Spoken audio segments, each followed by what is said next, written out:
talking about from Republicans, his running mate, and that rollout not going all that well. Senator J.D. Vance of Ohio is standing by his past comments about childless cat ladies. As a reminder, here's what the Republican nominee for VP said back in 2021 when he was running for Senate. We're effectively run in this country via the Democrats, via our corporate oligarchs, by a bunch of childless cat ladies who are miserable at their own lives and the choices that they've made, and so they want to make the rest of the country miserable too. And it's just a basic fact. You look at Kamala Harris, Pete Buttigieg, AOC, the entire future of the Democrats is controlled by people without children. So on Friday, Senator Vance appeared on the Megyn Kelly show to try to defend his comments. Obviously, it was a sarcastic comment. I've got nothing against cats. I've got nothing against dogs. I've got one dog at home, and I love it, Megyn. But look, this is not, people are focusing so much on the sarcasm and not on the substance of what I actually said. And the substance of what I said, Megyn, I'm sorry, it's true. It is true that we become anti-family. It is true that the left has become anti-child. It is simply true that it's become way too hard to raise a family. Not much of a cleanup there. And then Vance also appeared last night on Fox News, where ahead of the interview, this was how he was introduced by host Trey Gowdy. When that interview surfaced, two things leapt to my mind. Those of us who talk for a living make mistakes. We say things that in hindsight we might phrase differently or better or not at all. And then I thought about a stormy day at Reagan National Airport where I met two women desperately trying to get home to South America. I was trying to get home to South Carolina. We spent the whole day together, finally making it to Charlotte, and then somehow we got them on a flight to Houston. They were headed to visit family in South America before returning to their new home called America. And when we parted ways, they said they'd like to pray for me as their way of saying thanks for the day spent together. And I assured them it's too late to help me. But I do have a friend who's expecting, and she got some tough news about her unborn child. Would they please pray for her instead? And they did, and they still do to this day. They're Catholic nuns, childless, dedicated to God, love this country, living lives of service to others. And it's not just Catholic nuns. Some of the finest people I know don't have children. Teachers and guidance counselors and lawyers and doctors, and they love other people's children enough to teach and guide and protect and minister to them. Some people choose not to have children. Others desperately want them, but they can't. In a moment, we'll speak with Senator J.D. Vance. We have never met before, but we have many friends in common who tell me that he is smart and he is talented and he is more than capable. None is perfect, no, not one. That's what the good book says. And the American people are forgiving if we ask. That is a jaw-dropping introduction of J.D. Vance on Fox News. So when then Vance came on, here's how he responded to the criticism of his comments. Do you agree that there are people who very much love this country and are invested in its future, but they also happen to be childless? Oh, of course I believe that, Trey. And if you look at the full context of what I said, it's very clear the Democrats have tried to take this thing out of context and blow it out of proportion, which is what they always do, Trey, because they don't have an agenda to run on themselves. Really what I'm trying to get at here, Trey, is that it's important for us to be pro-family as a country. Of course, for a whole host of reasons, it's not going to work out for some people. We should pray for those people and, of course, have sympathy for them. I still think that that means we should be pro-family, generally speaking, as a party.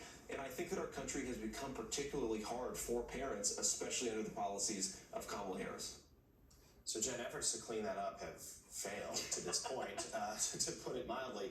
And I think the fact this became a thing on Fox News last night shows this is broken through. This is a real thing that Trump fans now have to deal with. Well, and it does strike me when Vance decided to go on Megyn Kelly, which I'm sure Megyn Kelly is very persuasive in her pitches. She's like, come on my show and clean this up. It's something Trump would have never done, right? Trump would have never apologized or tried to explain. He just would have moved on. But Vance just like keeps digging deeper and deeper into this hole, and it's the kind. I mean, like look at Trey's own response to it, to talk about, what's he conveying to us in that, in what he said. I mean, first of all, it's a very moving thing about what he said about the nuns, but it also suggests to me he does not think this is a winning ticket, right? When a Fox anchor is going out of their way to distance themselves from the running mate, it does not suggest to me that they think that this is a winning message.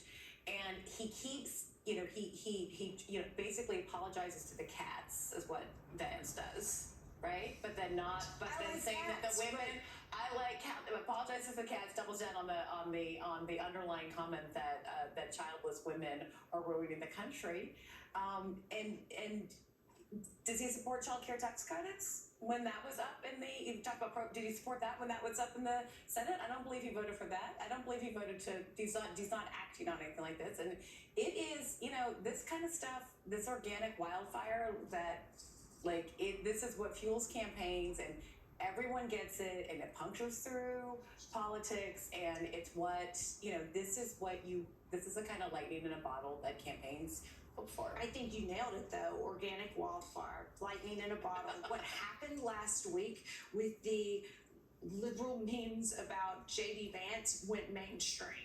And outside of J.D. Vance's base, outside of the Republican base, he has been branded, he has been defined as weird. Whether they like it or not, recovering from that is going to be next to impossible with most Americans after what went down last week. And then he just kept piling it on by not really showing an ounce of empathy and just saying, I'm really sorry, I never would have wanted to hurt people who struggled with fertility issues. That's not what I meant. I meant I want to support families. But no, he has those sarcastic remarks that aren't even funny, and he kind of shows that he can't really deliver a one-liner. So Sam, weird is the word here in terms of initial impressions from Vance to the American public.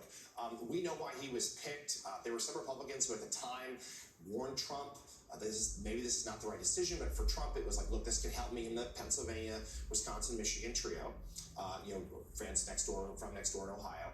Also the idea of white working class voters, populism, and perhaps that Vance was going to be the MAGA heir apparent as Trump and his team made that pick thinking they were winning and winning big, and this was their effort to sort of run up the score. That race now has totally changed. What are you hearing? What's you and your reporters hearing in terms of second thoughts the GOP might be having? Well, the Republican Party writ large, there are portions of it that look now at the pick and say, man, maybe we should have gone in a different direction. We have not heard that from the Trump operation, and frankly, I wouldn't totally expect it until maybe later if things keep going this way, because it's not their position to ever sort of admit fault or doubt. Often their position is to just whack back harder, and they tried desperately this week. You could see it online. All of the Vance surrogates and Trump operatives trying to redeploy the weird moniker back on Democrats in a forced way. But look, yes, you're right. I think this pick was made from a sense that they were gonna win. Now Trump wanted to, and his operation wanted to jack up the white male vote because they felt like that's how they lost in 2020 to Biden. But they also felt like they were gonna win. And I think one of the perils that you've seen now is not just that J.D. Vance, has these positions that, are offensive to women, although I think that's a huge peril. But in a larger sense that he, is from a different generation where you say a lot of weird things, you go into your media echo chambers. All these clips that have surfaced have come from conservative media, conservative podcasts. Also, he's 39, that age of which I'm part of, we wrote a lot of stuff online that we probably regret. And I think ultimately, that's hampering him, is that he said a lot of things, wrote a lot of stuff online that is now coming back to bite him. And that simply would not have been the case for some of the other nominees. I just sincerely doubt, for instance, that Doug Burgum had like a secret blogger pass in his file. I just don't see that happening. So anyways, I think that's part of the problem here. Now, Sam, don't worry. You've been carefully vetted. You will not be my running mate. I would definitely not pass a vet. Don't vet me. Don't even waste your time. Not worth it. There's no chance. No one in the party is calling for you. We should note that this is how John Bolton, who served for the Trump administration, a longtime Republican, how he responded to these Vance comments. I think these comments by Vance are really the 2024 counterpart of Hillary Clinton's famous statement in the 2016 election where she called Trump's supporters deplorables. I mean, if politicians can't learn, it's one thing to attack your opponent, it's another thing to attack your opponent's supporters. And that's just not a way to win friends and influence people. I don't think Vance learned the lesson that Hillary Clinton, unfortunately for herself, learned in 2016. That's going to hurt Trump as you get closer to the election. So, Reverend Sharpton, there are two things here, right? This is doing. One, this is just further firing up the left, who were already so enthusiastic this last week about Harris. This is another thing they can point to and memeify and fundraise from. But it also does risk, for the Republicans, alienating that thin slice of voters who actually are gettable in this race. Maybe suburban women or families who have gone for Biden or Trump and were not sure where to go this time around, now see a new choice, and then see comments like this, and could be really turned off by them. They can really be turned off, that thin slice of voters that could go either way. And I think that it shows that you're looking at a person who says it's sarcastic to say something that is outright misogynist and offensive to not only women, but to men in this country. There's nothing sarcastic about that. What I think it also shows is that he is really not a good political athlete.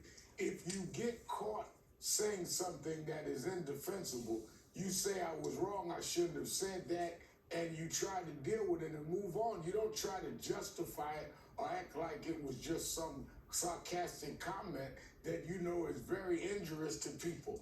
And I think that Donald Trump is seriously got a problem because this guy's going to keep doing it. When you can't own that you've made a grievous error, you're going to have a long 3 months, Donald Trump, with this guy. Can you imagine this guy being a foot away, a step away from being president of the United States, and he has said things like this and doesn't even know how to deal with it?